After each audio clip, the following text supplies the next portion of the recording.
tonight on DC News Now. Shocking new details revealed in court today. What prosecutors say the husband of a missing Manassas Park mom searched on his laptop months before she disappeared. For the first time in several days, storms have been tracking across the DMV. We'll let you know if more rain will be on the way later this week. Putting AI to the test, the new technology making a difference in this Prince George's County neighborhood. Then play ball. The Nats' top prospect Dylan Crews making his major league debut tonight. We're live at Nats Park. And it's wine o'clock somewhere. How a Virginia vineyard is serving up something great. You're watching the station covering all of the DMV. This is DC News Now. Good afternoon. Thanks so much for joining us for the news at 5. I'm Annalisa Gale. Mark Hall has the night off. New details in the case of a missing Manassas Park mother. Her husband, Naresh Bhatt, was denied bond this morning. Mamta Kafle Bhatt has been missing now for about a month.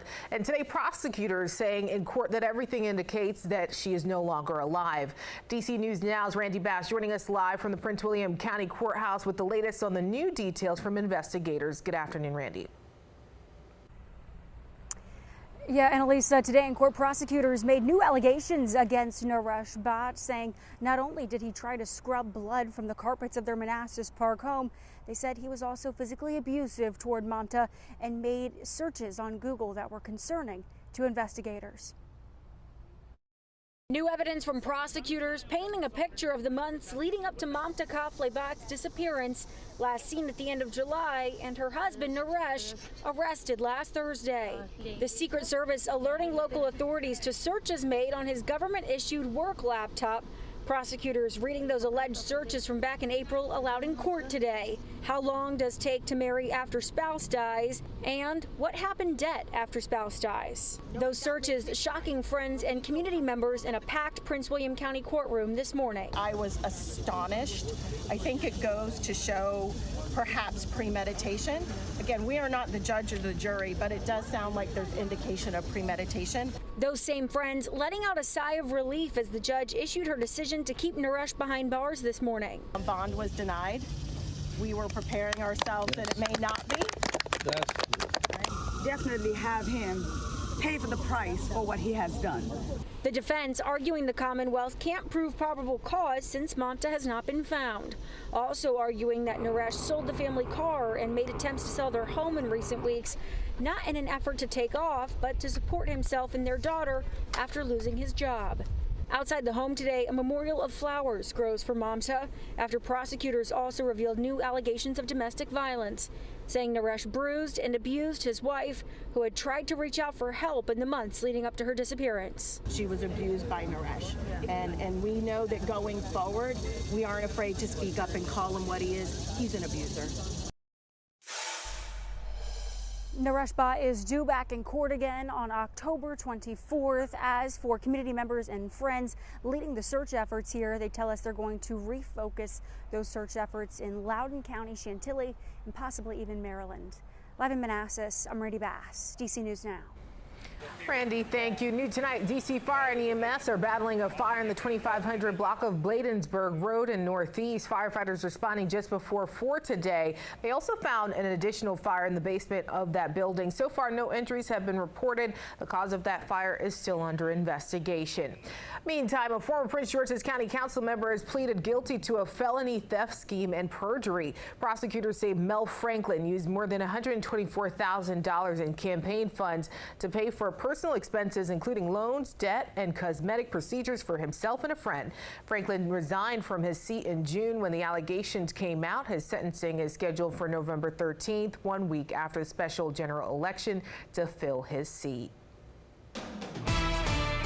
All right, switching over to weather now, taking a live look outside at the monument. A bit cloudy out there. Let's turn over now to meteorologist David Matson for the latest on the first day of school evening forecast for a lot of you kiddos. Oh, yeah. Annalisa, it's been a little bit of a more active day across the DMV for the first day of school. We've had waves of showers and storms crossing the region at various times. We got rid of the first wave of thunderstorms earlier this afternoon as it pushed off of the shoreline of southern Maryland, parts of Virginia. But now we have another batch that has continued to gain strength over Anne Arundel County at this very moment. We have an active severe thunderstorm warning that goes until 5:45 p.m. for Anne Arundel County. Now this stretches from Pasadena down into the Annapolis area. Locations right along the shoreline here of the Chesapeake Bay, all under this warning down toward Anchorage, Selby on the bay as well. Some very heavy rainfall, some frequent lightning and strong wind gusts, all possibilities with this thunderstorm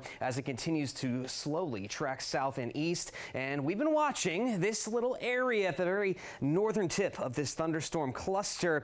See the green and the red here sort of trying to come together. That's a little bit of rotation. Now, again, it has not really gotten its act together to a concerning point at this very moment, but this is something we're watching closely here right near Aurora Hills, Cedar Croft, Chartwell. That's where that area of rotation is. We'll keep an eye on this, no doubt, as we go over the next 10-15 minutes as this storm continues to go. But again, portions of Anne Arundel County dealing with a strong thunderstorm, gusty winds, frequent lightning, heavy rain, all possible. And this again is around the Annapolis area at this time. So we still have that possibility of a few more storms this evening. We'll have more on that as well as some building heat and humidity for later this week. That's coming up in your full forecast in just a bit. All right, Damon. Thank you. Well, new at 5, Special Counsel Jack Smith has asked a federal appeals court to reinstate classified documents against former President Donald Trump. Those documents were dismissed by a judge last month. This is the first action from Smith since he said he would appeal that ruling.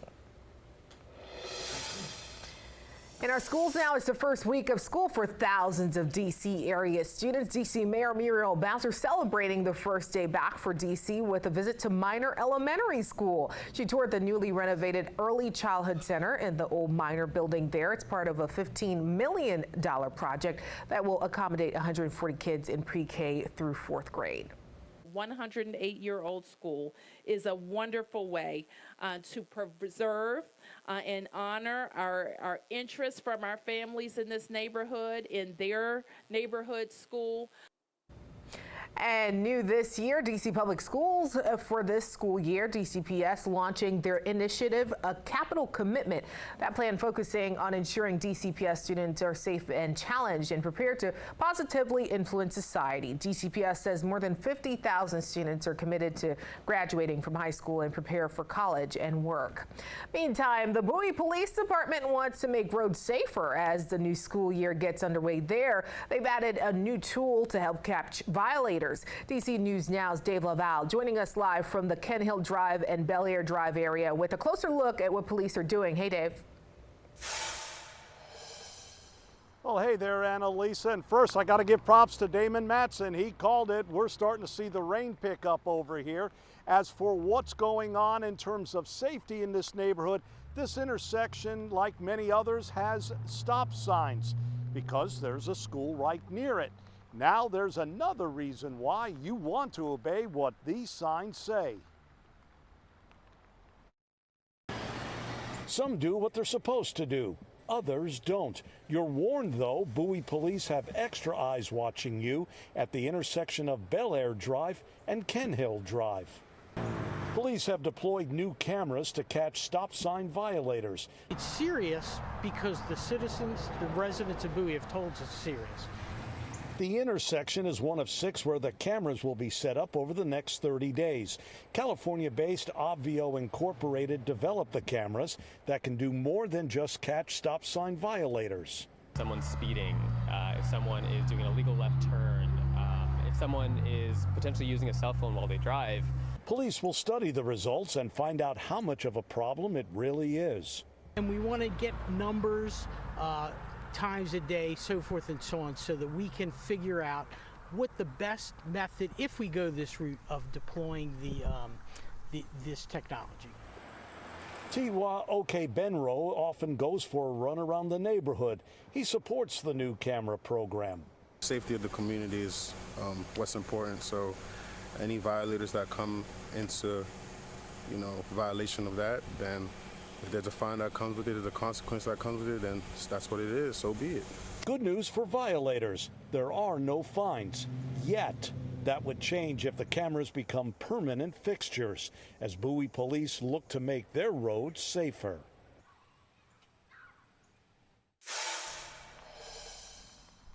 And Morningside, Maryland, meanwhile, is expected to start its stop sign camera program in October.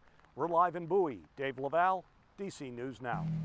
All right, Dave, thank you. Be safe out there, everyone. Well, still to come, we'll continue our coverage as kids across the DMV return to school today, from Montgomery County to Prince George's County and more. We'll touch on all of that. All right, well, turning now to sports. It's a big day for the Washington Nationals. Their top draft pick, outfielder Dylan Crews, will make his major league debut when the Nats host the New York Yankees this evening at 6:45. We're sports director Derek Forrest and Alex Flum joining us live now with all the excitement. I heard the music out there, guys. Sounds like a lot of fun.